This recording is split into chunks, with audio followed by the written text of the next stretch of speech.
Hey mummers, I thought it would be quite appropriate actually to go live about this particular topic, the topic that you see up there or down there in the description of this video.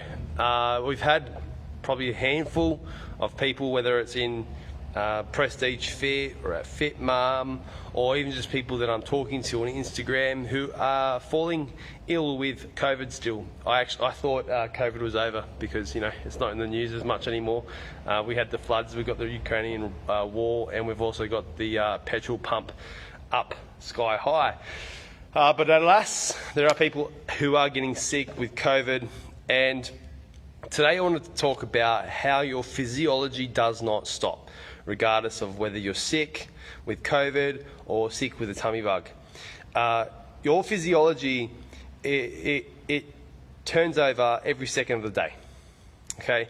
But for some reason, we tend to seem to think that once we get sick, we've got to just stop and drop and do nothing. And with that stopping, dropping and doing nothing, a lot of assumptions are made. Some assumptions are that, well, I don't need to eat as much because I'm not moving around. Other assumptions are, well, I can't actually move because I'm sick. Okay, and these assumptions come from beliefs, stories we've been told, our mums telling us to rest, eat dry toast, our doctors who have told us bed rest. All of these stories and beliefs that have come about over time, that slowly but very slowly we're starting to break down and realise that the best possible thing that you can do when you're sick is to keep moving. The best possible thing that you can do when you're sick is to keep eating, because it's those hormones and the chemical reactions that happen inside the body that are optimized when we do those things, when we exercise, when we eat, albeit that we don't actually infect anybody else. I know that's a real big subject at the moment, and a one that is worth thinking about.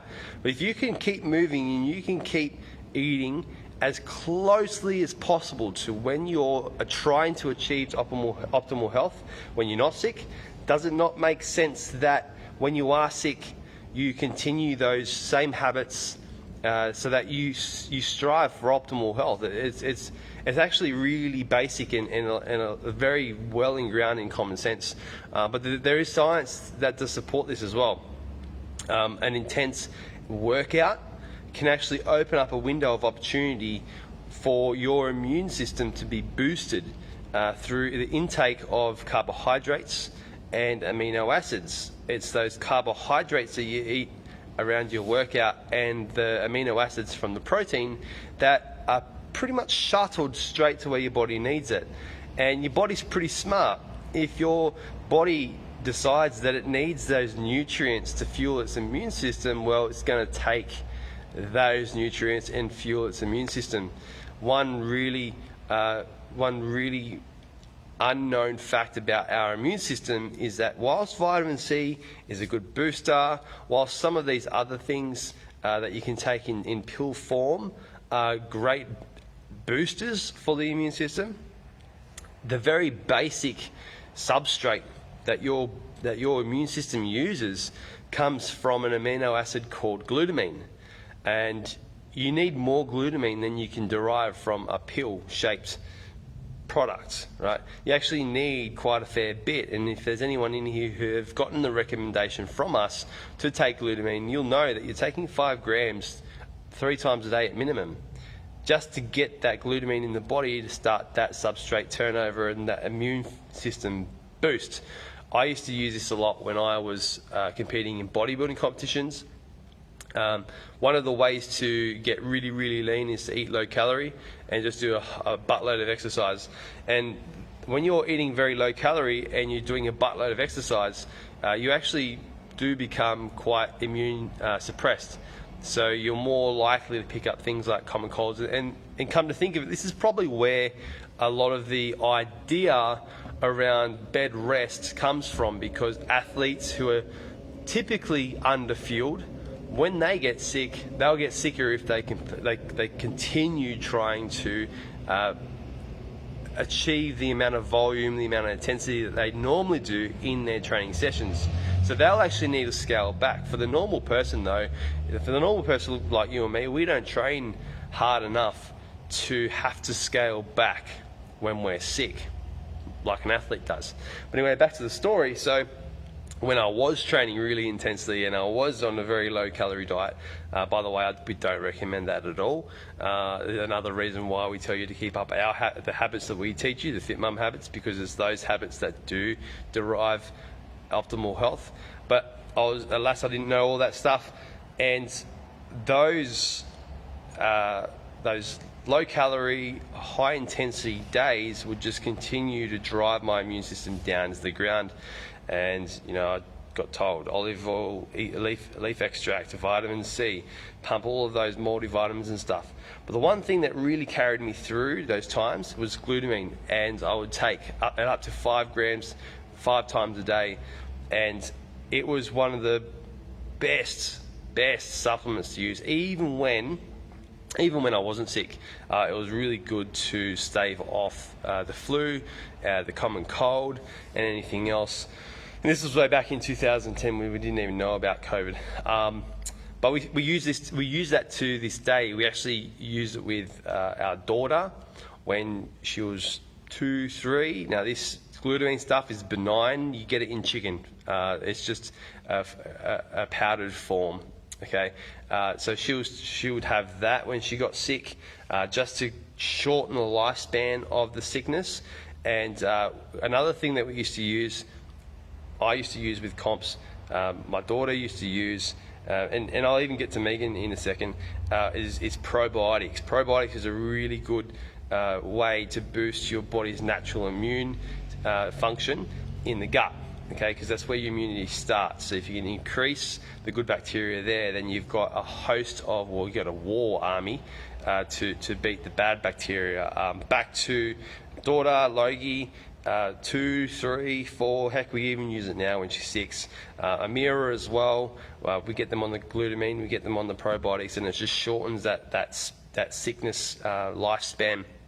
And Megan, she would take glutamine, she would take probiotics religiously when her immune system is suppressed and was suppressed, still suppressed from time to time when she's stressed and overwhelmed. But as you can kind of see, this whole idea of keeping up habits is really important. If you think about the glutamine and it being really present in meats, if you're keeping up with your eating towards optimal health that you would normally do when you're not sick, you're getting all the fuel that you need to continue fighting those infections, essentially. Okay, just know this: because your physiology doesn't stop, that also means your program doesn't stop either. Okay, and this is something that I'll reiterate. Megan, she coached with her coach for 2 years. Do you think she stopped every single time she got sick? Hell no. What she did was she documented and moved forward. She just documented and moved forward. And every time she got sick, every time she may have stopped and actually pushed through, she got better and better and better. Okay, and that was the only way she could do that, was to give a documented account of what happened, give that to somebody who's unemotional, and that unemotional person give feedback on that documented account. So that if Megan decided one day not to eat because she felt sorry for herself and she was sick, well, the coach could be like, pull your head out of the grass, you need to eat. All right, that's how you fuel your body. It's like deciding that you don't want to fuel your fuel tank but go for a road trip, right? And your body goes on a big road trip when it's sick. It goes on a big road trip back to optimal health. So you can kind of see the correlation here. Okay, so main recommendations for what happens when you get sick with COVID. I use COVID because it's the biggest example of getting sick right now. Obviously, there are other things that will help you.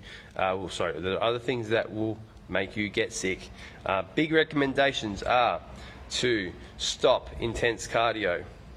Okay, if you can, move and use weights, just not at the intensity level that you normally would. right? So you can scale back your weights. There's not one direction that you have to always go in.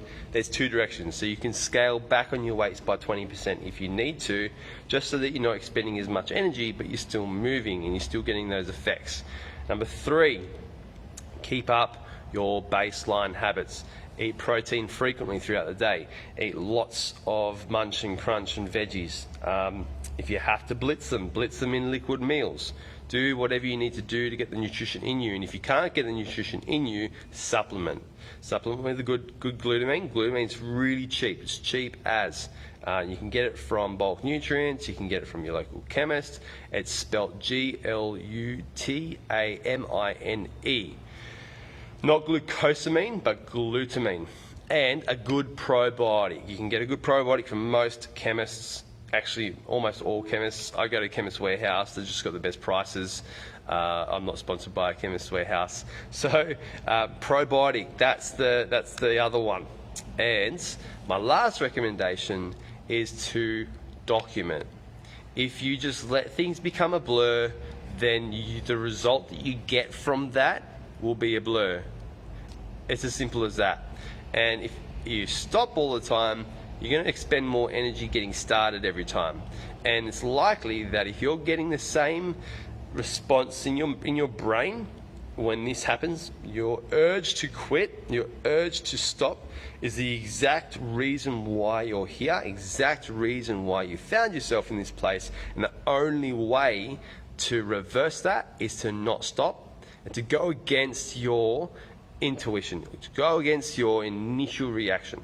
I hope this was helpful. It went a little longer than I expected, but I feel like at this time, when COVID's still doing the dirty dance in the background, this is going to be a really valuable video for you to refer back to if you do end up falling ill with it, and to avoid you getting sick, no one else getting sick in the house, and then the last day of ISO, someone else in the house getting sick, and you all have to lock down again, and then the same pattern repeating 3 or 4 times. And this is happening, right? This is happening right now. I've talked to mums who have been locked down for 4 weeks because they've got 4 people in the family or 5 people in the family, and they're all testing positive on the very last day of the entire lockdown period.